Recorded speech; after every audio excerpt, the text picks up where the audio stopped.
आज महाराष्ट्र सरकारचा शपथविधी समारंभ पार पडला। यामध्ये मुख्यमंत्री म्हणून देवेंद्र फडणवीस यांनी तर उपमुख्यमंत्री म्हणून एकनाथ शिंदे व अजित पवार यांनी शपथ घेतली। या मुख्यमंत्री आणि उपमुख्यमंत्री यांचा थोडक्यात परिचय नेमका कसा आहे, त्यासोबतच त्यांची राजकीय कारकीर्द कशी आहे त्याचाच घेतलेला हा आढावा। सुरुवातीला पाहू मुख्यमंत्री देवेंद्र फडणवीस यांचा परिचय। देवेंद्र फडणवीस यांचा पक्ष भारतीय जनता पक्ष आहे। मतदारसंघ नागपूर दक्षिण पश्चिम हा त्यांचा विधानसभा मतदारसंघ आहे आणि तो नागपूर जिल्ह्यातील आहे।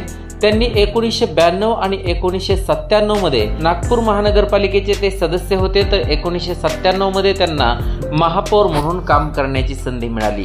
त्यासोबतच 1998 मध्ये मेयर इन काउन्सिल पद्धती अंतर्गत महाराष्ट्रातील प्रथम महापौर म्हणून त्यांची निवड झाली। 1999, 2004, 2009, 2014, 2019 आणि आता 2024 असं एकूण त्यांनी या मतदारसंघाचं 6व्यांदा प्रतिनिधित्व करत आहेत। 1999 पासून सातत्याने ते नागपूर दक्षिण पश्चिम या विधानसभा मतदारसंघातून निवडून येत आहेत। राज्य व राष्ट्रीय स्तरावरील अनेक पुरस्कारांनी ते सन्मानित झालेत। 31 ऑक्टोबर 2014 ते 21 नोव्हेंबर 2019 या दरम्यान त्यांनी महाराष्ट्राचं मुख्यमंत्रीपद भूषवलं होतं, तर 22 नोव्हेंबर 2019 ते 27 नोव्हेंबर 2019 मध्ये देखील ते दुसऱ्यांदा महाराष्ट्राचे मुख्यमंत्री म्हणून त्यांनी काम पाहिलं। डिसेंबर 2019 ते जून 2022 मध्ये ते विधानसभेचे विरोधी पक्षनेते होते, तर 30 जून 2022 रोजी त्यांनी उपमुख्यमंत्री पदाची शपथ घेतली होती। नोव्हेंबर 2024 मध्ये पुन्हा ते विधानसभेवर निवडून आले आणि दिनांक 5 डिसेंबर 2024 रोजी त्यांनी तिसऱ्यांदा महाराष्ट्राच्या मुख्यमंत्री पदाची शपथ घेतली। यासोबतच दुसरे महत्त्वाचे नेते आहेत उपमुख्यमंत्री एकनाथ शिंदे यांचा नेमका परिचय काय आहे पाहूया आपण ग्राफिक्सच्या माध्यमातून। त्यांचा पक्ष शिवसेना आहे। मतदारसंघ कोपरी पाचपाकडी जिल्हा ठाणे या मतदारसंघातून ते विधानसभेवरती निवडून येतात। 1997 आणि 2002 असं 2 वेळा त्यांनी ठाणे महानगरपालिकेचं नगरसेवक म्हणून काम पाहिलंय। त्यासोबतच 3 वर्षे स्थायी समितीचे सदस्य, 4 वर्षे सभागृह नेता म्हणून देखील ते महानगरपालिका ठाणे या ठिकाणी कार्यरत होते। त्यासोबतच 2004, 2009, 2014, 2019 आणि आता 2024 असं 5व्यांदा ते कोपरी पाचपाकडी या विधानसभा मतदारसंघाचं प्रतिनिधित्व करतायत। 2014 ते 2019 दरम्यान ते विधिमंडळ शिवसेना पक्षाचे गटनेते होते, तर 12 नोव्हेंबर 2014 ते 5 डिसेंबर 2014 या दरम्यान त्यांनी विरोधी पक्षनेता म्हणून देखील महाराष्ट्राच्या विधानसभेत काम पाहिलंय।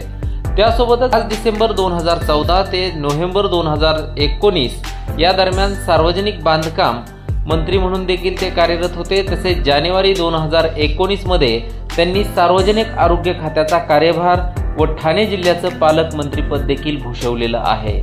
त्यासोबतच डिसेंबर 2019 पासून शिवसेनेचे ते गटनेते होते।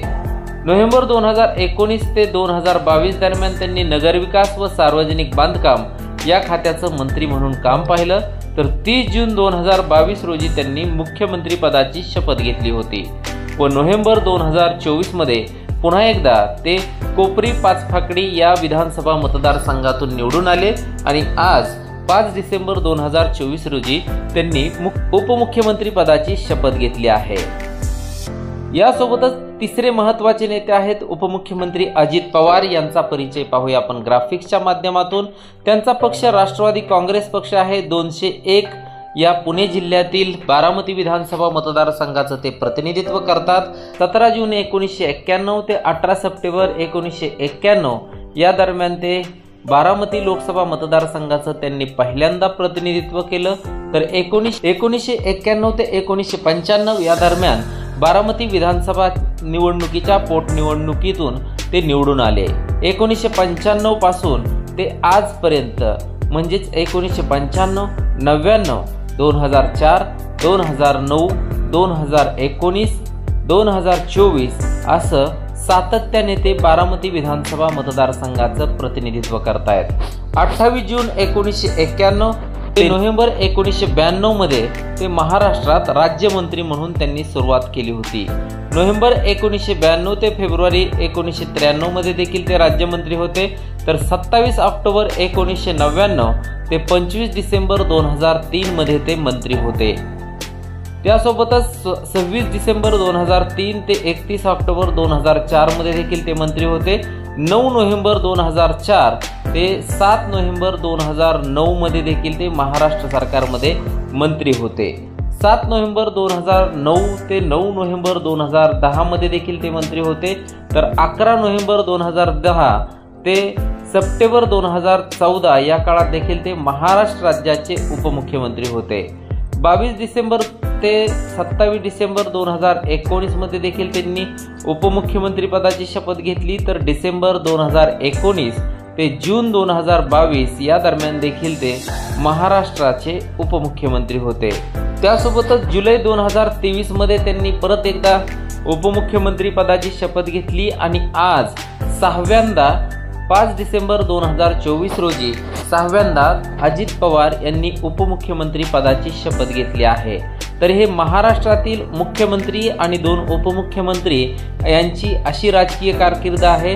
आपल्याला त्यांच्या राजकीय कारकिर्दीबद्दल काय वाटतं ते आम्हाला कॉमेंट बॉक्सच्या माध्यमातून कळवा आणि आमचा हा व्हिडिओ जास्तीत जास्त शेअर करा व यूट्यूब चॅनल सबस्क्राईब करा आणि फेसबुक पेज फॉलो आणि लाईक करायला विसरू नका।